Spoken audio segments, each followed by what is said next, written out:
सांग. हे बघ, जर आई नसली तर ना देवपूजा कोणी केली असती? मग जर आई नसली तर ते काय बर्थडेचा केक कोणी आणली असता? ते बर्थडेचा केकच नाही कोणी विसरत पण. ते काय असतं? पप्पाने आणली असता. पण ना हे बघ, आता पप्पा जेवायला कोणी बनवणार? आपण उपाशीच राहिलो तर काय करणार?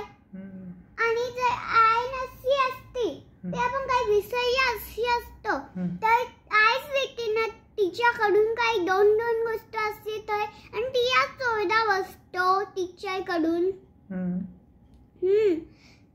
जर तुझ्याकडे नसले असतं पेन्सिल तर तिचंच तुला दिली असतं ना, तर टीचरच नसते ऑर्डर येत, कारण की त्यांच्याकडे पण आहे ते येच होय.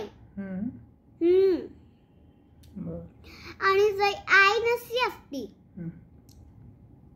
तर माझ्या शाळेचं सामान आणि हे आणि ते सगळं कोणी केलं असतं शाळेचं माझं? बरोबर.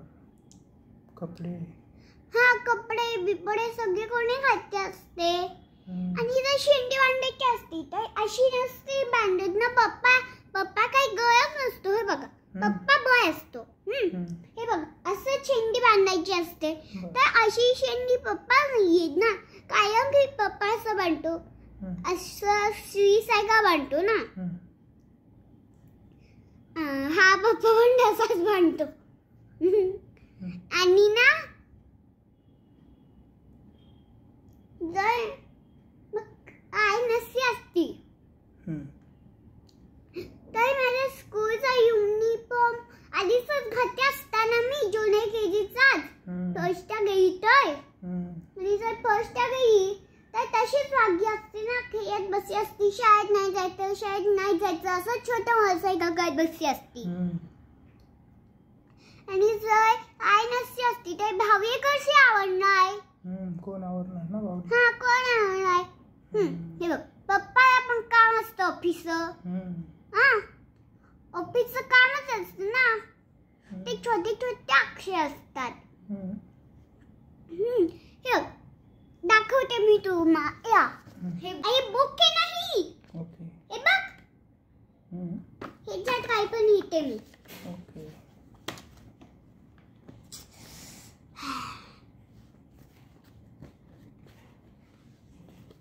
असे नाही, असं यायचं असतं.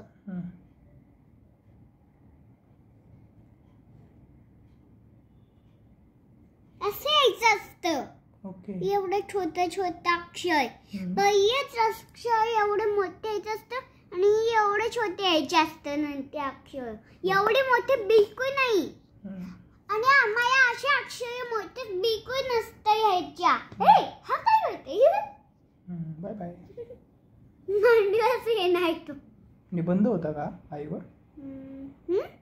एसी